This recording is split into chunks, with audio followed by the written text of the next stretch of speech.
Hey, There, bud. what's going on, man? Oh my gosh, this is working. I'm Well, dude, I'm such a Luddite, dude. such a Like what? a Luddite. What's that? Technically challenged, Ah, like with technology. me too. I'm I'm old school, so it's like I'm always like freaked out that just it's not gonna work. Something. Well, dude, I appreciate the time. Want to dig into the new tune and of course the whiskey show, but I think we got to start with our mutual buddy, your drummer for the past decade and my friend for the past 20 some odd years, Mr. Erik Peterson. And I think the connection with you and him was through Evan of Cage Nine, right? Yeah, so I apparently he dug the band. I think Evan might have brought him to a gig, maybe that Boy It's Cars doing, Yeah, sometime in the 2000s. early 2000s. Yeah, yeah, and he dug it, and then we eventually, as bands do, we needed a drummer, and yeah, he was like, I dig you guys, and he started rattling. Oh, I love this song. Let's play this song. I'm like, whoa, wait, you actually know who we are? Okay, all right, cool. Yeah, Yeah. I used to manage him in his band Atrium, which was the band that Evan was producing, which is how it all comes together. Oh, Evan, miss that guy. Me too. He's living in like an RV somewhere in the middle. No, he's full hashtag RVing all over the place. Like I'll text him like, "Where are you in the world?" And he's like, I'm in Wyoming, or I'm over now. We're in Arizona." And he makes it. He still works. He just Yeah. yeah. It's wild because we did the last three, four, 3 or 4 albums with him. Hmm. And it was there at downtown LA. rehearsal. He had his whole setup there. Right. And I was the last client. I was in there working some of the final Boy It's Car stuff for this album that we're gonna release. Uh-huh. And I was there the last night, and then he moved until they left. He moved his studio over to their apartment in Ah, Echo Park or something. And so we did the final last, little bits there. production, mixing stuff there.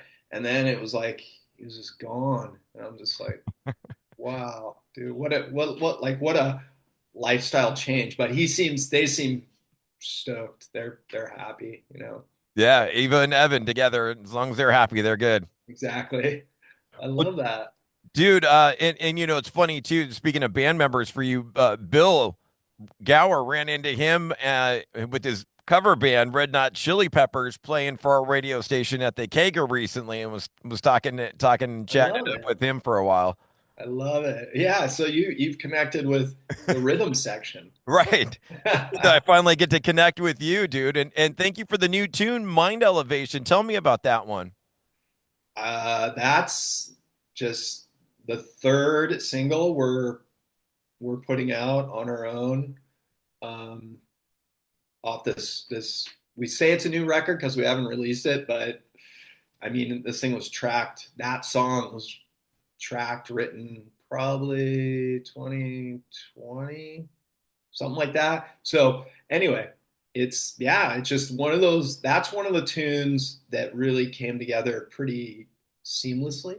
Like it's the shortest track on the album. We have long songs. Yeah.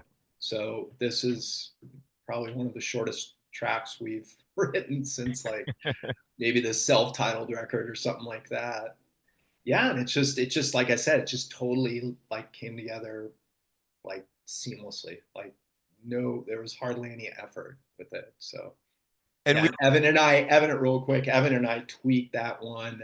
So what you're hearing is like the final thing that we like kind of co-produce all the stuff together for the most part. The band obviously throws their input in, but it's like right. we sit there and then we work on the vocals and the acoustics, and then we start like kind of producing it. And so that one, he really helped out with what the final is, what you're hearing, chorus wise too. Yeah.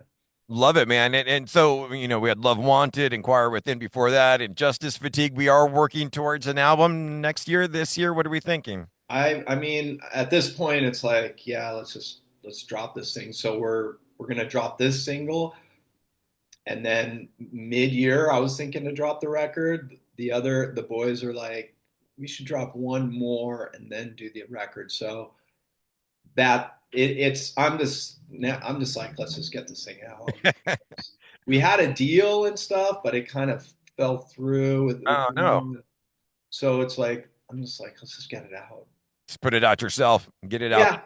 Yeah, yeah. Just distro kit the thing, and you know, Is the title? I saw a title online, Waves of Sound Across Oceans of Time. Is that really the title or that's the title. okay. Killed Yeah, it, man. So we're thinking maybe June of this year. yeah, or maybe midsummer, possibly. You know, we'll see if it just depends if we put out one more single before dropping it, or if we just stick to three singles and then drop it. It's such a different day. I'm like, Right.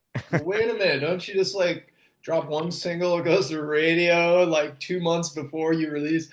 And they're like, dude, no, you drop like a song every few weeks, every month, you know? I'm like, okay. Just like, Can we yeah. go back to the CD days, please? No, man. Well, now it's like LP, and people are like, are you going to release vinyl? It's like, I'd love to, but that's, we're independent. So it's like, It's expensive it's not cheap. Yeah. and a long lead time I hear for vinyl too. Yeah. Yeah. There's full weight and stuff. So, Yeah. yeah. Well, dude, let's get into the celebration. 32 years of celebrating Lovecore coming up at the world famous Whiskey A Go Go on Friday, May 9th. And curious, you can be working these new songs into the set? We're trying. We've been playing like Injustice Fatigue. I mean, we hardly play, but when we do, we have been dropping that one and this one other track off the new record. I really hope we can do, you know, some of the newer ones. It's always, you know, doing new stuff. Um, we're used to all we've heard is like the final, like as perfect as it's going to sound album version, and then you go and you start playing it because a lot of this it was like jamming in a room, but then you go and tweak on it in the studio, Right. and then what you're hearing is the final, like the guys they didn't even, they're like, wow, this song came out amazing, it's like, so it's like to capture that, how do you, and of course it's never going to be like the album, and Right. we'll never strive for that. We're just like, if you want perfection, listen to the album, but if you want something that's real in the moment and plug in, turn up, and throw down, and it's not going to be perfect, but it's going to be real and it's going to be live, then this is it. So it's just how to work these newer songs because there's a lot of layers, there's a lot of textures happening, and it's just what do you kind of accept that you cannot pull off live, at least with four people. Right. It's this whole thing about we need another member, which would could play keyboards and could sing and stuff, but that's like, you need more room in the van, you need more, you got to pay another guy. So hopefully this album, we're getting some traction and we're able to get back at this at a more, even semi-professional level would be cool. So we'll You, see. talking about the Whiskey A Go Go, man, and you're an LA guy. Do you remember the first show you saw there? Man, first show I saw before playing there. I don't know if we played there and then I started seeing shows there. It was early 90s. I want to say, Or maybe it I was the mean, most I memorable? know I saw like bands like, you know, I remember seeing Helmet and Quicksand, Oh, God. and they were big. They were pretty good influences on Boyette's Car. They were like a couple bands that we definitely. They were like, if you people are like, oh, who are your influences? They would definitely be two influences of this band early on. Yeah, and we played when we did play. I think I want to say it was 94, 93 or 94. And we weren't selling tickets. We wouldn't sell tickets. So they said, well, you can have the opening or the closing slot. We're like, well, let's take the closing slot. Hopefully there'll be people there. And the place just cleared out after the headliner. We literally played to like the sound guy and the the bartender. Yeah, yeah. But then the next time I think we played with System of a Down. So it was Oh, like, wow. yeah, yeah, New Year's Eve show. Yeah, 95. That's what I recall happening. Uh, So they really cut their teeth in that venue. System. yeah, yeah, no, for sure. Yeah, they were full, out of that Glendale kind of area. And we were like, who's this band? And then we're like, whoa, wow, Exploded. Crazy what beautiful. they've become. Yeah, yeah, it's wild. Yeah, then we played with them again in Europe, years ago, 2001. But yeah, it was a trip to see kind of their rise. You know, after not hearing of them, it's just this band, full hardcore Armenian dudes, and you were there, and you're like, whoa, there's like some like, you know, there's a lot of Armenian dudes here, and they're like pumped on this. This is rad, you know. So yeah, it was cool. Yeah, man, their frenetic energy is just crazy. I mean, what they do, only they do. Kind of like you, though, man. I mean, when you hear BHC, you know it's you. Like there's no one else that sounds like you. Dude, that Mike, that's always, even though we've kind of stayed on the underground, it's like that's what we always strived for, is just to create a sound. And so I'm You've done like, it. yeah, and this album is definitely kind of the pinnacle. Like it really encompasses the whole era and the whole band and the whole love core, and just like it's on this 12 song album. So We're talking about the set list and new songs. The other kind of odd one out there that I'm curious to get a little background on, Love, Fury, Passion, Energy, yeah, which was big in the WWE land or WWF back then for, yeah, it was their theme song. Kind of curious, was that written specifically for the WWFE at that time? yeah. Oh, no doubt. We weren't too, I'm older, so it's like I think of like the whole wrestling thing. Like I remember like, Hulk Hogan and stuff. yeah, like that era, like Right. I don't know, I'm trying to think like Bushwhacker, like, so I Brutus the was like, Barber Beefcake and all that. yeah, yeah, all those hats. Oh my God, hilarious. But yeah, we were just on tour, and our manager said, "Hey, they're putting together this whole like, you know, soundtrack of all these bands and to write theme songs for entrance themes for these wrestlers." And we were like, "Dude, we're not really hip. We don't know much about any of this stuff." He's like, "Well, it's for a woman," and we're like, "Oh, okay. Well, that kind of we can relate to that a little more, And then yeah, we just kind of got the backstory that they were going for with her, and just kind of, yeah, just kind of threw it together, you know. Interesting. It's funny, I'm probably close to your age and grew up in the 80s, and for whatever reason, man, over the last like year or so, I've really kind of gotten back into wrestling.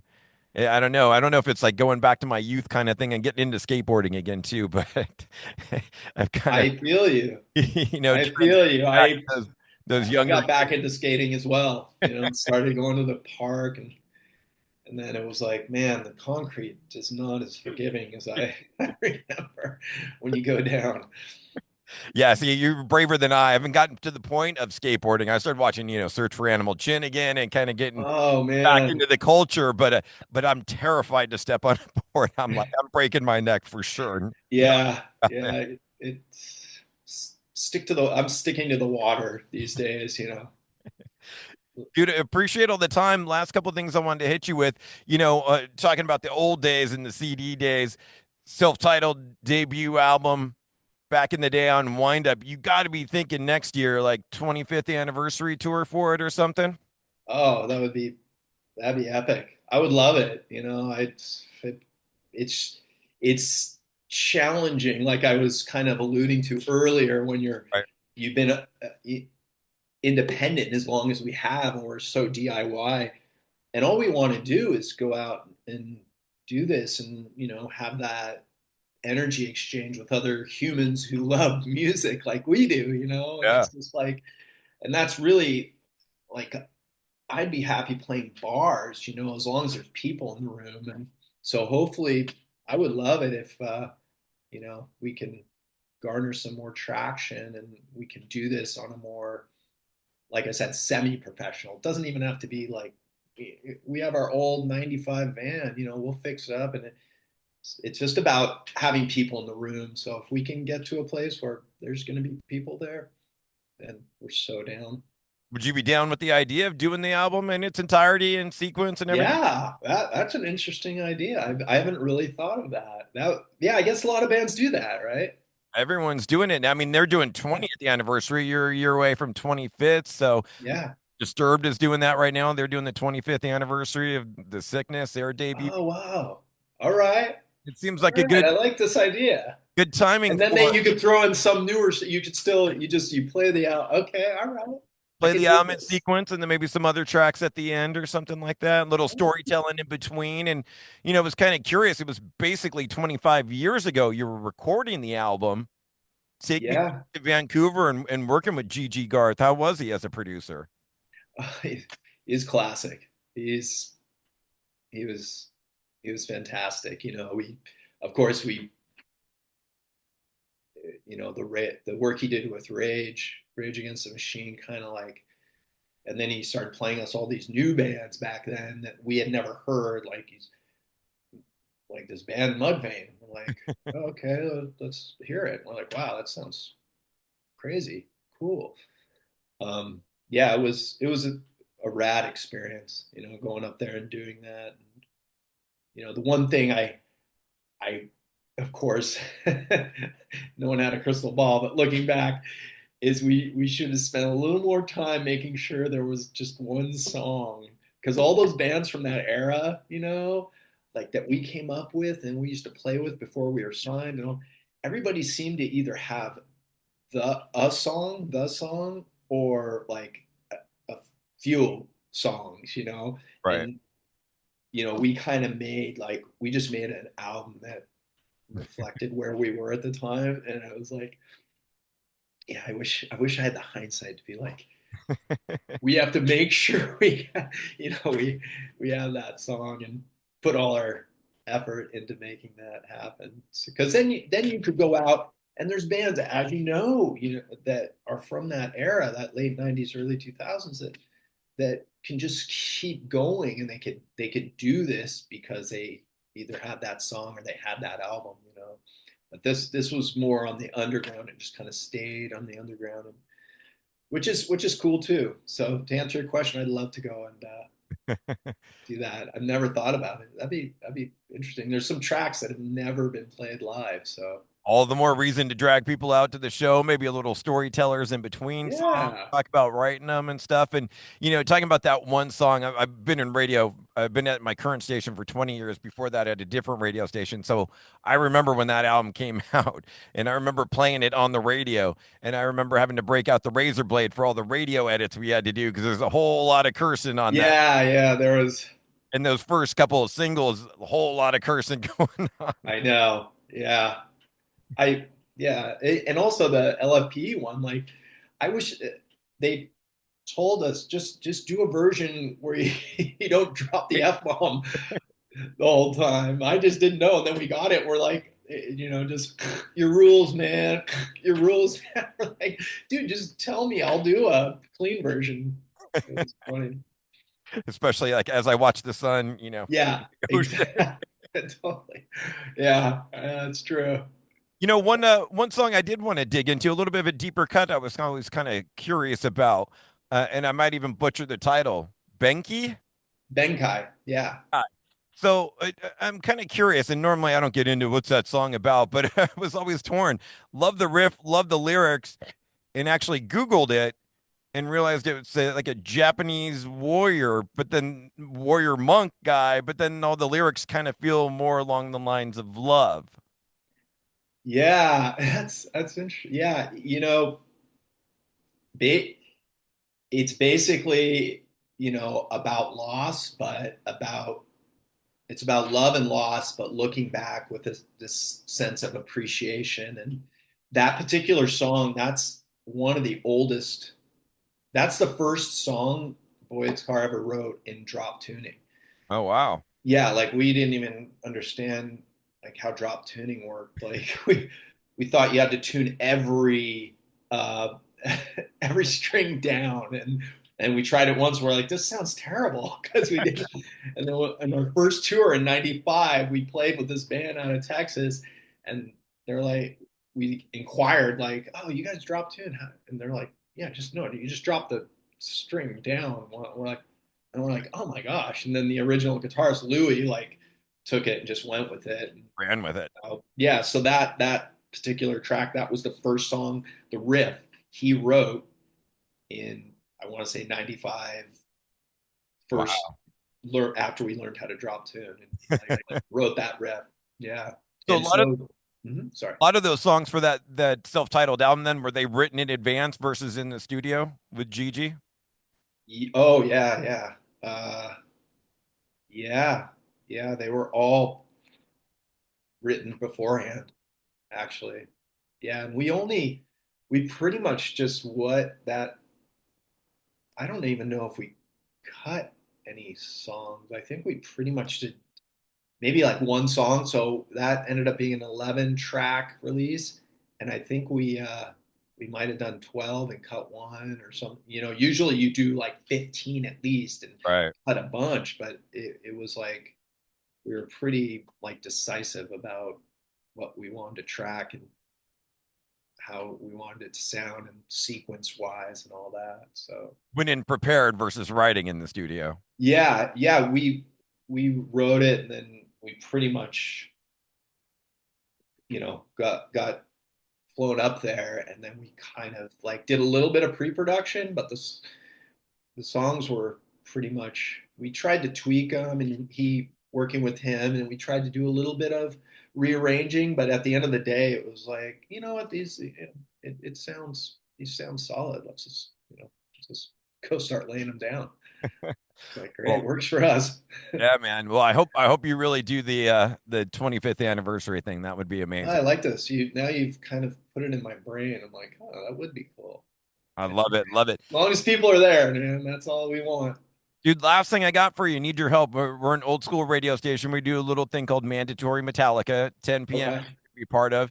Been having this little Metallica debate and wanted to get your opinion on it because me and my buddy are kind of debating their greatest thrash metal album. And you're old school. I'm sure you grew up on those Metallica records back Oh in the yeah, early yeah, days. yeah. So kind of breaks down to my buddy. Metallica and Slayer. There you go. Ride the Lightning versus Master of Puppets. If you had to choose one out of those two, which would it be? Whoa, that's hard, man. I don't, because Ride the Lightning was kind of like a middle ground between um, Kill 'Em All and And Master. Master. It was kind of, but there's so much evolution with Master. That's really hard. I mean, I love For Whom the Bell Tolls, so it's kind of like I almost have to go with Ride the Lightning, because Whom the Bell Tolls is probably one of my top top Metallica songs. You were skating to that back in the day on the cassette. Yeah. All the cassettes, had all those bands, all of them on cassette. Yeah. So it's a very challenging though. That's a hard one. I'm Gotta, not, gotta pick. Gotta pick. gotta pick. Man, I kind of got to go with Ride the Lightning, I think, First but one. that's very hard. It, it's like five and a half of one, and like, or six of one, and like, it's so close. It's just like, it's how you can't make me pick, Mike. That's the whole point. How do you pick between those two albums? They're both epic, but I come down on the Master side. Just I think the production's certainly better. yeah, And you know, the songwriting had developed to have something like Orion and Welcome Home, which was so melodic, and then to be brutal with Battery and Master of Puppets and Damage Inc. I felt like it was like kind of the whole spectrum. It is. It can you. That's why it's like really hard to pick one. I don't see now you're talking and I'm like, yeah, actually, wait, hold on. I don't want to change my answer. It's like kind of impossible. Like, but yeah, I'll stick with hopefully people will hear this and they'll want to hear both and Yeah. they'll listen to they'll listen to Ride the Lightning and then they'll hear our conversation and kind of want to want to see if we're actually spot on or not. Now maybe it's the easier part. Pick a song for Mandatory Metallica. Would it be For Whom the Bell Tolls? You said that's your fave? Uh, oh, off either album? Off of anything. You could choose from the whole career, man. You might, and maybe not Lulu. I'll maybe hold you up at Lulu. Yeah, I would probably stay uh, old school, you know. I would probably go with um,